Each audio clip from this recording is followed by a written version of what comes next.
Welcome to ടെസ്റാറ്റ് classes. Units and measurements എന്ന ചാപ്റ്ററിൻ്റെ 3 പാർട്ട് നമ്മൾ ഫിനിഷ് ചെയ്തു. അവസാനത്തെ പാർട്ട്, 4th പാർട്ടിൽ നമുക്ക് ഡിസ്കസ് ചെയ്യാനുള്ളത് ഈ ചാപ്റ്ററിലെ ഏറ്റവും ഇമ്പോർട്ടൻ്റ് ആയിട്ടുള്ളൊരു ടോപ്പിക്കാണ്. ആ ടോപ്പിക്കാണ് dimensions of A physical quantity. ഒരു ഈസി ടോപ്പിക്കാണ്, ഇമ്പോർട്ടൻ്റ് ആണെന്നുള്ളതിനത് പാടാണെന്നൊന്നും അർത്ഥമില്ല. ഈസി ടോപ്പിക്കാണ്, പക്ഷെ വളരെ ഇമ്പോർട്ടൻ്റ് ആണ്. എന്താണ് ഒരു ഫിസിക്കൽ ക്വാണ്ടിറ്റീൻ്റെ ഡയമെൻഷൻ? സംഭവം സിമ്പിളാണ്. എന്താണെന്ന് വെച്ചാൽ നമ്മൾ ഫസ്റ്റ് പഠിച്ചു 7 ഫണ്ടമെൻ്റൽ ക്വാണ്ടിറ്റീസും ബാക്കിയെല്ലാം ഡിറൈവ്ഡ് ക്വാണ്ടിറ്റീസും ആണെന്ന്. അപ്പോൾ ഏതൊരു ക്വാണ്ടിറ്റിയെയും അതിനകത്ത് എത്ര ഫണ്ടമെൻ്റൽ ക്വാണ്ടിറ്റി അടങ്ങിയിട്ടുണ്ട് എന്ന് പറയുന്നതാണ് dimensions of A physical quantity. Okay, അപ്പോൾ നിങ്ങൾ ഏത് ഫിസിക്കൽ ക്വാണ്ടിറ്റി എടുത്താലും അതിൽ ആരുണ്ടാവും? ഈ 7 പേരിൽ അറ്റ്ലീസ്റ്റ് ഒരാളെങ്കിലും ഉണ്ടാവില്ലേ? അതിപ്പോൾ നിങ്ങൾ ഫണ്ടമെൻ്റൽ ക്വാണ്ടിറ്റി ആണ് എടുത്തതെങ്കിൽ, ഇപ്പോൾ മാസാണ് എടുത്തതെങ്കിൽ അതിനകത്ത് ഒരു മാസ് ഇല്ലേ? ഇനി വെലോസിറ്റി ആണ് എടുത്തതെങ്കിൽ അതിനകത്ത് വേറെ ഫണ്ടമെൻ്റൽ ക്വാണ്ടിറ്റീസ് ഇല്ലേ? അപ്പം നിങ്ങൾ ഏതൊരാളെടുത്താലും അതിൽ അറ്റ്ലീസ്റ്റ് ഒരു ഫണ്ടമെൻ്റൽ ക്വാണ്ടിറ്റി എങ്കിലും ഉണ്ടാവും. അങ്ങനെ അതിൽ എത്ര ഫണ്ടമെൻ്റൽ ക്വാണ്ടിറ്റി ഉണ്ട് എന്നതിൻ്റെ ഒരു തോത്, എന്നതിൻ്റെ ഒരു മെഷറിനെയാണ് നമ്മൾ dimensions of that physical quantity എന്ന് പറയുന്നത്. അപ്പോൾ ഈ ഡയമെൻഷൻസ് ഓഫ് ഫിസിക്കൽ ക്വാണ്ടിറ്റി എങ്ങനെയാണ് മനസ്സിലാക്കുന്നതെന്നാണ് നമുക്കിനി നോക്കാനുള്ളത്. അതിനെ dimensions of A physical quantity എന്നുള്ള കാര്യം നമുക്കിനി ഡിസ്കസ് ചെയ്യണം. നമുക്ക് കുറച്ച് എക്സാമ്പിൾസ് നോക്കാം. നമുക്ക് ആദ്യം വളരെ സിമ്പിളായിട്ടുള്ള കുറച്ച് പേരുടെ ഡയമെൻഷൻസ് നോക്കാം. ഓക്കെ, ഉദാഹരണത്തിന് നിങ്ങൾ മാസ് നോക്കുക. നിങ്ങൾ അവിടെ ഒരു സ്ക്വയർ ബ്രാക്കറ്റ് ഇട്ടത് കണ്ടോ? നമ്മൾ ഡയമെൻഷൻസ് റെപ്രസെൻ്റ് ചെയ്യുമ്പോൾ നോർമലി സ്ക്വയർ ബ്രാക്കറ്റാണ് യൂസ് ചെയ്യുക. അതിൽ മാസിൻ്റെ ഡയമെൻഷൻ എന്താണെന്ന് അറിയാൻ നമ്മൾ എന്ത് നോക്കിയാൽ മതി? മാസിൻ്റെ എന്ന ഫിസിക്കൽ ക്വാണ്ടിറ്റിക്ക് അകത്ത് എത്ര ഫണ്ടമെൻ്റൽ ക്വാണ്ടിറ്റീസ് ഉണ്ട് നോക്കാം. എത്ര എണ്ണം ഉണ്ട്? ആകെ മാസിനകത്ത് ഒരു ഫണ്ടമെൻ്റൽ ക്വാണ്ടിറ്റി അല്ലേ ഉള്ളൂ, അത് മാസ് തന്നെയാണ്. മാസിനകത്ത് ലെങ്ത് ഉണ്ടോ? മാസ് ഒരു തവണയുണ്ട്, ലെങ്ത്ത് ഒറ്റ തവണയില്ല, ടൈം ഒറ്റ തവണയില്ല. ഓക്കെ, നിങ്ങൾക്ക് വേണമെങ്കിൽ ടെമ്പറേച്ചർ ഒറ്റ തവണയില്ല, കറണ്ട് ഒറ്റ തവണയില്ല, അതിനൊക്കെ 0 to എഴുതാൻ പറ്റും. പക്ഷെ നോർമലി നമ്മൾ അങ്ങനെ ചെയ്യാറില്ല. നോർമലി സാധാരണ നമ്മൾ ഈ 3 പേര് എത്ര ഉണ്ടെന്ന് എഴുതാറുള്ളൂ, അല്ലാത്ത കേസും വരും. ഓക്കെ, അപ്പോൾ M1 L0 T0 ആണ് എന്ത്? മാസിൻ്റെ ഡയമെൻഷൻസിൻ്റെ ഇക്വേഷൻ. ലെങ്ത്തിൻ്റെ എന്ത് വരും? M0. മാസ് ഉണ്ടോ ഇതിനകത്ത്? ഇല്ല. L ഒരു തവണ, T ഉണ്ടോ? ഇല്ല, 0. ടൈമിൻ്റെ എന്ത് വരും? Mass 0 times length 0 times time ഒരു തവണ. ഓക്കെ, വളരെ ഈസിയാണ്. ഇനി നമുക്ക് വെലോസിറ്റീൻ്റെ നോക്കാം. വെലോസിറ്റീൻ്റെ ഇക്വേഷൻ എന്താ? Velocity equal to displacement by time ആണ്. നിങ്ങൾക്കറിയാം വെലോസിറ്റി എന്താണ്? ഡിസ്പ്ലേസ്മെൻറ്റ് ബൈ ടൈം ആണ്. അപ്പോൾ അതിൻ്റെ ഡയമെൻഷൻസ് നമ്മൾ എഴുതുമ്പോൾ ഇതിനകത്ത് മാസ് ഉണ്ടോ? ഇല്ല. ലെങ്ത് ഉണ്ടോ?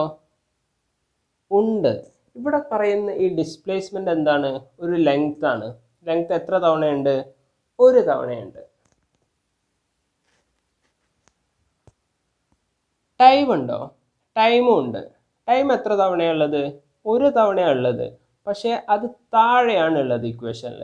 അപ്പം നമ്മളത് എങ്ങനെ റെപ്രസെൻ്റ് ചെയ്യുക? T⁻⁻⁻⁻⁻. ഓക്കെ, അപ്പോൾ ഇത്തരം ബേസിക് ആയിട്ടുള്ള ഈ ഫിസിക്കൽ ക്വാണ്ടിറ്റീസിൻ്റെ വെലോസിറ്റീൻ്റെ ഒക്കെ ഈസിയാണ്. നമുക്ക് കുറച്ചും കൂടെ പ്രയാസമുള്ള കുറച്ചുകൂടി വലിയ ഫിസിക്കൽ ക്വാണ്ടിറ്റീസ് ഒന്ന് നോക്കാം. ഇനി നമുക്ക് കുറച്ചുകൂടെ വലിയ ഫിസിക്കൽ ക്വാണ്ടിറ്റീസിൻ്റെ നോക്കാം.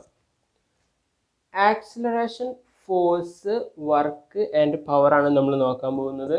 നമുക്ക് ഈ ഡയമെൻഷൻസ് എഴുതണമെങ്കിൽ ഇവരുടെ ഇക്വേഷൻ അറിഞ്ഞാലേ നമുക്ക് എളുപ്പത്തിൽ എഴുതാൻ പറ്റൂ. Acceleration velocity by time, force mass into acceleration, work force into displacement, power work by time. Okay, ഇനി നമുക്ക് ഡയമെൻഷൻസ് ഒന്ന് എഴുതി നോക്കാം. ആക്സിലറേഷൻ്റെ ഇക്വേഷൻ എന്താ? Velocity by time. അപ്പോൾ വെലോസിറ്റിനകത്ത് ഡയമെൻഷൻസ് ആരൊക്കെ ഉണ്ട്? L-ഉം T-1 നമ്മൾ തൊട്ട് മുന്നേ പറഞ്ഞു. അപ്പോൾ താഴെ ഒരു ടീയും കൂടെ വന്നപ്പോൾ എന്തായി? T-1 എന്തായി? T-2 ആയി. അപ്പോൾ എന്ത് വരും? M0 L1 T-2 ആയി. ഓക്കെ, ഇനി ഫോഴ്സിൻ്റെ ഇക്വേഷൻ എന്താ? Mass into acceleration. ആക്സിലറേഷൻ്റെ എന്താ? m0L1t-2 അല്ലേ? അതിൻ്റെ കൂടെ ഒരു മാസും കൂടെ വരുമ്പോഴാണ് എന്ത്? ഫോഴ്സ് ആവുന്നത്. അപ്പം നമുക്ക് എന്ത് എഴുതാം? m1L1t-2. ഓക്കെ ആണോ? ഇനി നമുക്ക് വർക്കിൻ്റെ നോക്കാം. വർക്കിൻ്റെ ഇക്വേഷൻ എന്താ? Force into displacement. ഫോഴ്സിൻ്റെ എന്താ?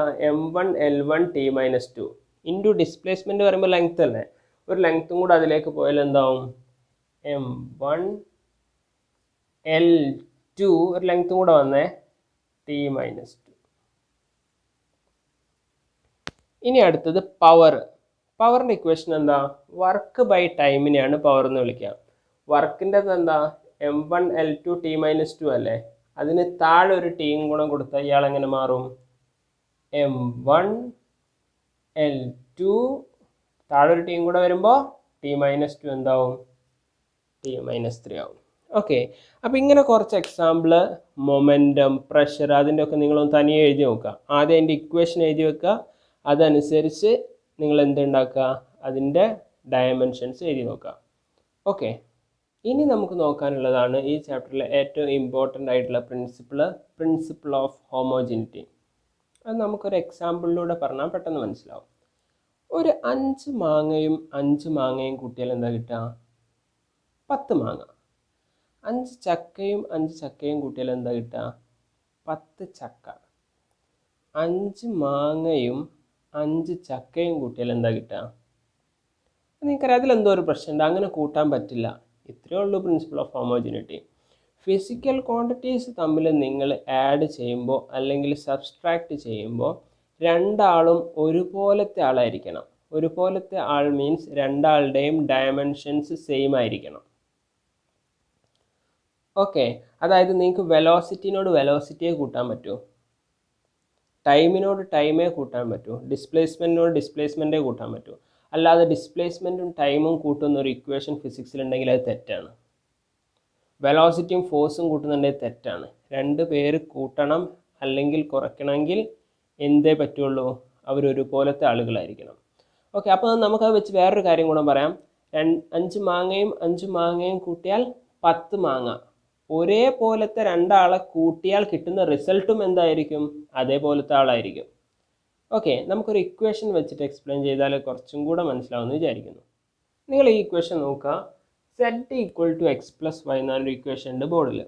അതിൽ നിങ്ങളോട് ഒരാൾ പറയുന്നു ആ എക്സ് എന്ന് പറഞ്ഞ ആൾ ഒരു വെലോസിറ്റീനെയാണ് ഉദ്ദേശിക്കുന്നതെന്ന്. ഓക്കെ, ഈ ഇക്വേഷൻ ശരിയാണെന്നും പറഞ്ഞു. അങ്ങനെയാണെങ്കിൽ വൈയും സെഡും ആരായിരിക്കും? നമുക്ക് ഈസി ആയിട്ട് പറഞ്ഞൂടെ? എക്സ് വെലോസിറ്റി ആണെങ്കിൽ അതിനോട് ഒരാൾ കൂട്ടണമെങ്കിൽ ആ കൂട്ടുന്ന ആൾ എന്തായേ പറ്റൂ? വെലോസിറ്റി ആയേ പറ്റൂ. വെലോസിറ്റിയും കൂട്ടിയാൽ എന്തേ കിട്ടാവൂ? ആക്സലറേഷൻ കിട്ടുമോ? ഇല്ല, വെലോസിറ്റിയേ കിട്ടൂ. ഓക്കെ, ഈ ഇക്വേഷനാണ് അതിൻ്റെ എസൻസ്. ആ പ്രിൻസിപ്പിളിൻ്റെ എക്സിൻ്റെ ഡയമെൻഷനും വൈൻ്റെ ഡയമെൻഷനും സെയിം ആയിരിക്കും. കാരണം അങ്ങനെയുള്ളവരെ കൂട്ടാൻ പറ്റൂ. Okay, point 1. പോയിന്റ് 2 എന്താ വെച്ചാൽ സെയിം ആൾക്കാരെ കൂട്ടിയാൽ അതേ ആളെ കിട്ടൂ. അപ്പോൾ x+y രണ്ടും വെലോസിറ്റി ആണെങ്കിൽ ഇതും വെലോസിറ്റി ആയിരിക്കും. അപ്പോൾ ഇയാൾ ഏത് ഫിസിക്കൽ ക്വാണ്ടിറ്റി ആണ് അത് തന്നെയായിരിക്കും ഇയാളും. നിങ്ങൾക്ക് മനസ്സിലായെന്ന് വിചാരിക്കുന്നു. ഇതിനെയാണ് പ്രിൻസിപ്പിൾ ഓഫ് ഹോമോജിനിറ്റി എന്ന് പറയാം. നമുക്ക് ഇതിൻ്റെ കുറച്ച് എക്സാമ്പിൾസും കൂടെ വരുന്നുണ്ട്. അതും കൂടെ നമ്മൾ പറഞ്ഞു കഴിയുമ്പോൾ നിങ്ങൾക്കത് ക്ലിയർ ആയിട്ട് മനസ്സിലാവും. ഓക്കെ, നമുക്ക് ഈ എക്സാമ്പിൾ ഒന്ന് നോക്കാം. ഞാൻ ബോർഡിൽ ഒരു ഇക്വേഷൻ എഴുതിയിട്ടുണ്ട്. എനർജി = 12mv² + mgh എന്നാണ് ഞാൻ എഴുതിയിരിക്കുന്നത്. ഈ ഇക്വേഷൻ ഡയമെൻഷനലി കറക്റ്റ് ആണോ നമുക്ക് നോക്കണം. അതിന് നമ്മൾ ആദ്യം പ്രിൻസിപ്പിൾ ഓഫ് ഹോമോജിനിറ്റി ശരിയായി വരുന്നുണ്ടോ നോക്കണം. ശരിയായി വരുന്നുണ്ടെങ്കിൽ ഇയാളുടെ ഡയമെൻഷനും സെയിം ആയിരിക്കണം. കാരണം ഡയമെൻഷൻ സെയിം ആയിട്ടുള്ള 2 പേരെ തമ്മിൽ ആഡ് ചെയ്യാൻ പറ്റും. ഇവർ 2 പേരുടെ ഡയമെൻഷൻ ശരിയായി എന്ന് വിചാരിക്കും. അതേ ഡയമെൻഷൻ ആയിരിക്കണം ഇത് രണ്ടും കൂട്ടിയാൽ കിട്ടുന്ന ഈക്കും. അപ്പോൾ ഈ ഇക്വേഷൻ ഡയമെൻഷനലി കറക്റ്റ് ആവണമെങ്കിൽ ഇയാളുടെ ഡയമെൻഷനും ഈക്വൽ ആയിരിക്കണം. അപ്പം നമുക്ക് ഇവരുടെ ഡയമെൻഷൻ ഈക്വൽ ആവുന്നുണ്ടോ നോക്കാം. ഇപ്പോൾ ഉദാഹരണത്തിന് 12mv². ഈ ന്യൂമറൽസിന് നമ്പേഴ്സിനൊന്നും എന്തില്ല, ഡയമെൻഷൻ ഇല്ല. എം വി സ്ക്വയറിൻ്റെ ഡയമെൻഷൻ എന്ത് വരും? ഒരു മാസ് 1. വെലോസിറ്റിൻ്റെ ഡയമെൻഷൻ എന്താ പറഞ്ഞത്? L1 t-1. നമ്മൾ തൊട്ട് മുന്നേ പറഞ്ഞിട്ട് നോക്കിയാൽ മതി. അപ്പോൾ അതിൻ്റെ സ്ക്വയർ ആകുമ്പോൾ എന്താവും? രണ്ടും ഡബിൾ ആവും. L2 t-2. ആരുടെ ഡയമെൻഷൻ കിട്ടി? എം വി സ്ക്വയറിൻ്റെ കിട്ടി. ഓക്കെ, ഈക്വേഷൻ ശരിയാവണമെങ്കിൽ ഇത് തന്നെ ഇവിടെയും കിട്ടണം, ഇവിടെയും കിട്ടണം. ഇനി ഇവിടെ കിട്ടുന്നുണ്ടോ നോക്കാം. ഇവിടെ mass into acceleration into height ആണ്. ഓക്കെ, ആക്സിലറേഷൻ്റെ നമ്മൾ നേരത്തെ കണ്ടുപിടിച്ച് വെച്ചിട്ടുണ്ട് LT-2. അതിന് കൂടെ ഒരു മാസ് വന്നു MLT-2. ഒരു മാസ് മാത്രമാണോ വന്നത്? ഇൻറ്റു ഹൈറ്റ് ഒരു ലെങ്ത് അല്ലേ, ഒരു ലെങ്ത്തും കൂടെ വന്നില്ലേ? അപ്പോൾ ML2 t-2. ഓക്കെ, ഇനി ഇവിടെ നിങ്ങൾ കണ്ടോ എനർജിയും വർക്കും ഒരേ ഡയമെൻഷനുള്ള ആൾക്കാരാണ്. അത് രണ്ട് ഡിഫറെൻറ്റ് പേഴ്സ്പെക്റ്റീവിൽ പറയുന്നുള്ളൂ, രണ്ടാളും ഒരാളാണെന്നും പറയാം. അപ്പോൾ എനർജീൻ്റെ ഡയമെൻഷൻ നമ്മൾ നേരത്തെ വർക്കിൻ്റെ കണ്ടുപിടിച്ച് വെച്ചിട്ടുണ്ട്, ML2 t-2. ഇനി നിങ്ങൾ നോക്കിയേ, ഇയാളുടെ ഡയമെൻഷൻ എന്താ? ML2 t-2. ഇയാളുടെ ഡയമെൻഷൻ എന്താ? ML2 t-2. ഇയാളുടെ ഡയമെൻഷൻ എന്താ? ML2 t-2. അപ്പോൾ ഈ ഇക്വേഷൻ എന്താണ്? ഡയമെൻഷനലി കറക്റ്റാണ്. ഓക്കെ, അപ്പോൾ നിങ്ങളിത് ജസ്റ്റ് മനസ്സിലാക്കി വെച്ചാൽ പോരാ, നിങ്ങളൊരു നോട്ട്ബുക്ക് എടുത്തിട്ട് ഇതൊന്ന് എഴുതിയിട്ട് ഒന്ന് പ്രൂവ് ചെയ്യാൻ ശ്രമിക്കാം. ഞാനിതിൻ്റെ കോൺസെപ്റ്റാണ് നിങ്ങൾക്ക് തരുന്നത്. ഈ നോട്ട്സൊക്കെ നമുക്ക് ഒരുപാട് ടെക്സ്റ്റ് ആയിട്ടും ഓൺലൈനിലൊക്കെ അവൈലബിൾ ആണ്. നമുക്ക് കോൺസെപ്റ്റ് കൺവേ ചെയ്യാനുള്ളൊരു കാര്യമാണ് ഞാൻ ഉദ്ദേശിക്കുന്നത്. നിങ്ങൾക്ക് മനസ്സിലായെന്ന് വിചാരിക്കുന്നു. നമുക്ക് ഒരു എക്സാമ്പിളും കൂടെ ചെയ്ത് നോക്കാം. Power equal to force into velocity. ഞാൻ ഇങ്ങനെ ഒരു ഇക്വേഷൻ എഴുതി. നിങ്ങളിത് പഠിച്ചിട്ടില്ല. ഞാൻ നിങ്ങളോട് ചോദിക്കുക, ഈ ഇക്വേഷൻ ശരിയാണോ തെറ്റാണോ എന്ന്. അപ്പം നിങ്ങളത് ഡയമെൻഷനലി ശരിയാണോ തെറ്റാണോ എന്ന് വെരിഫൈ ചെയ്യണം. എങ്ങനെ വെരിഫൈ ചെയ്യാം? രണ്ട് ഭാഗത്തും ഒരേ ഡയമെൻഷൻ ആണോ നോക്കും. പവറിൻ്റെ നിങ്ങൾ നേരത്തെ കണ്ടുപിടിച്ച് വെച്ചിട്ടുണ്ട് ML2 t-3. ഇത് അപ്പുറം കിട്ടുന്നുണ്ടെങ്കിൽ ഈക്വേഷൻ ശരിയാണ്. ഫോഴ്സിൻ്റെത് എന്താണ്? MLT-2 അല്ലേ? ഫോഴ്സിൻ്റെ നിങ്ങൾ നേരത്തെ കണ്ടുപിടിച്ച് വെച്ച്. വെലോസിറ്റീൻ്റെ നിങ്ങൾ നേരത്തെ കണ്ടുപിടിച്ച് വെച്ച് എന്താ? LT-1 അല്ലേ? അപ്പോൾ എന്ത് വരും? ML2 t-3. നിങ്ങൾക്ക് ലെഫ്റ്റ് ഹാൻഡ് സൈഡിലുള്ളതിൻ്റെ ഡയമെൻഷനും റൈറ്റ് ഹാൻഡ് സൈഡിലുള്ളതിൻ്റെ ഡയമെൻഷനും സെയിം കിട്ടി. അപ്പോൾ ഈ ഇക്വേഷൻ ഡയമെൻഷനലി കറക്റ്റാണ്. ഓക്കെ, ഇനി നമുക്ക് ഡയമെൻഷണൽ അനാലിസിസിൻ്റെ വളരെ ഇമ്പോർട്ടൻ്റ് ആയിട്ടുള്ള ഒരു ആപ്ലിക്കേഷനാണ് പഠിക്കാനുള്ളത്. ആദ്യം നമുക്കൊരു സിമ്പിൾ എക്സാമ്പിൾ ചെയ്യാം. എനർജിക്ക് മാസിൻ്റെയും വെലോസിറ്റിൻ്റെയും ടേംസിൽ ഒരു ഇക്വേഷൻ ഡിറൈവ് ചെയ്യാൻ പറയും. ഡിറൈവ് ചെയ്യുക എങ്ങനെയാണെന്ന് വെച്ചാൽ, നമ്മൾ എന്തോ ആയിക്കൊള്ളട്ടെ, ചിലപ്പോൾ M×V ആവാം, M/V ആവാം, M²×V² ആവാം, അങ്ങനെ എന്തോ ആവാം. എങ്ങനെ കറക്റ്റ് ഇക്വേഷനിലോട്ട് എത്താമെന്ന്. അപ്പം നമ്മളൊരു പ്രത്യേക പ്രൊസീജിയറിൽ പോയാൽ നമുക്കത് ഈസി ആയിട്ട് കിട്ടും. എനർജിൻ്റെ ഡയമെൻഷൻസ് എന്തൊക്കെയാണ്? ML2 t-2 അല്ലേ? റൈറ്റ് സൈഡിൽ നിങ്ങൾ എപ്പോഴും എഴുതുമ്പോൾ ഒരു കോൺസ്റ്റൻറ്റ് കൊടുക്കുക. ഓക്കെ, കാരണം നിങ്ങൾ പല ഇക്വേഷനും എഴുതുമ്പോൾ അതിന് മുന്നിൽ ഇപ്പോൾ ½ mg അല്ലെങ്കിൽ ½ mv², അല്ലെങ്കിൽ അങ്ങനെ എന്തെങ്കിലും ഒരു നമ്പർ ഉണ്ടാവും, അല്ലെങ്കിൽ 4 അങ്ങനെ നമ്പേഴ്സ് വരാൻ സാധ്യതയുണ്ട്. നമ്പേഴ്സിന് ഡയമെൻഷൻസ് ഇല്ലാത്തതുകൊണ്ട് അത് നമുക്കിവിടെ കിട്ടില്ല. നിങ്ങൾ ബോധർ ചെയ്യേണ്ട, ചുമ്മാ ഒരു കോൺസ്റ്റൻ്റ് അവിടെ k എന്ന് എഴുതിയിടാം. ഇനി മാസിൻ്റെ ഡയമെൻഷൻ എന്താ? M1 L0 T0. മാസ് എത്ര തവണ ഉണ്ട് ഇക്വേഷനിൽ? നമുക്കറിയോ? ഇല്ല, നമ്മൾ കണ്ടുപിടിക്കേണ്ട കാര്യമാണ്. അപ്പോൾ നമ്മളത് A തവണയാണെന്ന് വിചാരിക്കുക. വെലോസിറ്റിൻ്റെ ഡയമെൻഷൻ എന്താ? M0 L1 t-1. വെലോസിറ്റി എത്ര തവണ ഉണ്ടെന്ന് നമുക്കറിയില്ല. അതുകൊണ്ട് ഞാൻ എന്ത് കൊടുത്തു? B ടൈംസ് ഉണ്ടെന്ന് കൊടുത്തു. ഇനി നമുക്ക് പ്രിൻസിപ്പിൾ ഓഫ് ഹോമോജീനിറ്റി വെച്ച് അറിയാം, ലെഫ്റ്റ് സൈഡിലെ ഡയമെൻഷനും റൈറ്റ് സൈഡിലെ ഡയമെൻഷനും ഈക്വൽ ആയിരിക്കണം. ലെഫ്റ്റ് സൈഡിൽ എത്ര മാസ് ഉണ്ട്?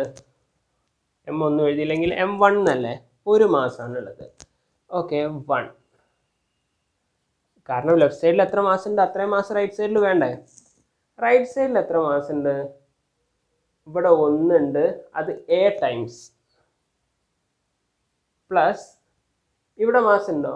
ഇല്ല, 0 ടൈംസ് ആണ്. അതിന് പിന്നെ എന്തുകൊണ്ട് മൾട്ടിപ്ലൈ ചെയ്താലും 0 തന്നെയല്ലേ, അപ്പോൾ അവിടെ ഇല്ല. A ഈക്വൽ ടു നമുക്ക് എന്ത് കിട്ടി? 1 കിട്ടി. ഇനി നമുക്ക് L നോക്കാം. L ഇവിടെ 2 ടൈംസ് ഉണ്ട്. ഓക്കെ, ആദ്യം നമ്മൾ M നോക്കി, പിന്നെ L നോക്കുകയാണ്, 2 ടൈംസ് ഉണ്ട്. റൈറ്റ് സൈഡിൽ L എത്ര ടൈംസ് ഉണ്ട്? ഇവിടെ 0 ഇൻറ്റു A, അത് വേണ്ട. 1 ഇൻറ്റു B ടൈംസ് ഉണ്ട്. ഓക്കെ, അപ്പോൾ നമുക്ക് എന്ത് കിട്ടി? എമ്മിൻ്റെ വാല്യൂവും എല്ലിൻ്റെ വാല്യൂവും കമ്പയർ ചെയ്തപ്പോൾ എൻ്റെ വാല്യൂ 1ഉം ബീൻ്റെ വാല്യൂ 2ഉം കിട്ടി. അതായത് നമ്മളുടെ ഇക്വേഷൻ എന്താണ്? Energy equal to K into M⁻1 into V⁻2 kmv². നിങ്ങൾ ഡയമെൻഷനലി കറക്റ്റായിട്ടുള്ള ഒരു ഇക്വേഷൻ ഡിറൈവ് ചെയ്തു. ഓക്കെ, നമുക്ക് ഇതിൻ്റെ കുറച്ചും കൂടെ പ്രയാസമുള്ള ഒരു ഇക്വേഷൻ ഡിറൈവ് ചെയ്ത് നോക്കാം. ഓക്കെ, അത് എപ്പോഴും ചോദിക്കുന്ന ഒരു ക്വസ്റ്റ്യനും കൂടെയാണ്. നമ്മൾ ഇപ്പോൾ ചെയ്യാൻ പോകുന്ന ഈ ക്വസ്റ്റ്യൻ ഒരുപാട് തവണ സ്കൂളിൽ എക്സാമിനും എൻട്രൻസ് എക്സാമിനൊക്കെ ചോദിച്ചൊരു ക്വസ്റ്റ്യനാണ്, വളരെ ഇമ്പോർട്ടൻ്റ് ആണ്. ക്വസ്റ്റ്യൻ എന്താണെന്ന് വെച്ചാൽ, ഒരു പെൻഡുലം.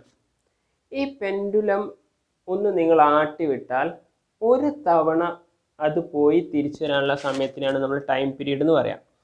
ഈ ടൈം പീരീഡിന് ഈ പെൻഡുലത്തിൻ്റെ ലെങ്ത്തും ഭൂമിയുടെ അട്രാക്ഷനായ ആക്സിലറേഷൻ ഡ്യൂ ടു ഗ്രാവിറ്റിയും ഈ ബോബിലെ ആ ബോബിൻ്റെ മാസും, length, acceleration due to gravity, mass, ഈ 3 പേരെയും വെച്ചിട്ട് ടൈം പീരീഡിന് നമുക്ക് ഒരു ഇക്വേഷൻ ഡിറൈവ് ചെയ്യണം. വളരെ വളരെ ഇമ്പോർട്ടൻ്റ് ആണ്. ഓക്കെ, നമുക്ക് എങ്ങനെ ചെയ്യാമെന്ന് നോക്കാം. നമുക്കിത് നമ്മൾ തൊട്ട് മുന്നേ ഒരു ക്വസ്റ്റ്യൻ ചെയ്തില്ലേ, അതുപോലെ ഒന്ന് ചെയ്ത് നോക്കാം. നമ്മൾ ആദ്യം ലെഫ്റ്റ് സൈഡിലുള്ള ആളുടെ ഡയമെൻഷൻ എഴുതി. അപ്പോൾ എന്ത് കിട്ടും? ടൈമിനകത്ത് ആരാ ഉള്ളത്? മാസ് 0, ലെങ്ത്ത് 0, ടൈം ഒരു തവണ. പിന്നെ എന്ത് വേണം? ഒരു കോൺസ്റ്റൻറ്റ് കൊടുക്കണം. നിങ്ങൾ മൈൻഡ് ചെയ്യേണ്ട, വെറുതെ ഒരു K എന്ന് എഴുതിയാൽ മതി. ലെങ്ത്തിനകത്ത് ലെങ്ത്ത് ഒരു തവണ, മാസും ടൈമും ഇല്ല, അതുകൊണ്ട് നമ്മളത് എഴുതിയില്ലെങ്കിലും കുഴപ്പമില്ല. 0 ഉള്ള സംഭവങ്ങൾ എഴുതണം നിർബന്ധമില്ല. G, acceleration due to gravity. അതെന്താണെന്ന് നിങ്ങളിപ്പോൾ ഡീറ്റെയിൽ ആയിട്ട് പഠിക്കേണ്ടത്. നമ്മൾ ഗ്രാവിറ്റേഷൻ എന്ന ചാപ്റ്ററിൽ പഠിക്കും. അതെന്താണെന്ന് മനസ്സിലാക്കി വെക്കുക. ഒരു ആക്സിലറേഷൻ ആണെന്ന് മനസ്സിലാക്കി വെക്കുക. ആക്സിലറേഷൻ്റെ ഡയമെൻഷൻ എന്താ? L_t−2.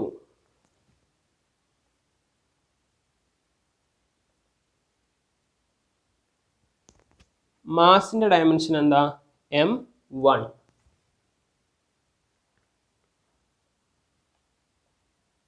ഓക്കെ, പക്ഷെ നമുക്ക് ഇങ്ങനെ എഴുതാൻ പറ്റില്ല. നമുക്ക് ഈ L ഒരു തവണയാണ്, G ഒരു തവണയാണ്, M ഒരു തവണയാണെന്നൊന്നും നമ്മളോട് ആരും പറഞ്ഞിട്ടില്ല. നമുക്കറിയില്ല എത്ര തവണയാണ്. അപ്പം നമ്മൾ അസ്യൂം ചെയ്യുക L A ടൈംസ് ആണ്, G B ടൈംസ് ആണ്, M C ടൈംസ് ആണെന്ന് നമ്മൾ വെറുതെ അസ്യൂം ചെയ്യുക. അതായത് L A times, G B times, M C times. Okay അല്ലേ? ഇനി സിമ്പിളാണ്. എന്ത് ചെയ്താൽ മതി? രണ്ട് സൈഡിലും കമ്പയർ ചെയ്താൽ മതി. ഓക്കെ, ലെഫ്റ്റ് സൈഡിൽ മാസ് എത്ര തവണയുണ്ട്? ആദ്യം മാസ് കമ്പയർ ചെയ്യാം. മാസ് എത്ര തവണയുണ്ട്? 0 ടൈംസ്. റൈറ്റ് സൈഡിൽ മാസ് എത്ര തവണയുണ്ട്? ഒരു തവണ, 1 ഇൻറ്റു C. ഓക്കെ, അപ്പം നമുക്ക് എന്ത് കിട്ടി? 0 ഈക്വൽ ടു C എന്ന് കിട്ടി. അതവിടെ നിൽക്കട്ടെ. ഇനി L, ലെഫ്റ്റ് സൈഡിൽ L എത്ര തവണ ഉണ്ട്? 0 ടൈംസ്. റൈറ്റ് സൈഡിൽ L എത്ര തവണ ഉണ്ട്? ഇവിടെ 1 ഇൻറ്റു A പ്ലസ് ഇവിടെ ലെങ്ത് ഒരു തവണ ഇല്ലേ, ഇൻറ്റു B. അപ്പം എന്ത് വരും? A പ്ലസ് B എന്ത് കിട്ടി? 0 കിട്ടി. ഇനി നമുക്കൊരാളും കൂടെ കമ്പയർ ചെയ്യാനുണ്ട്. ടൈം. ടൈം ഇവിടെ എത്ര തവണയാ? ഒരു തവണ. അവിടെ എത്ര തവണയാ? -2 ഇൻറ്റു B.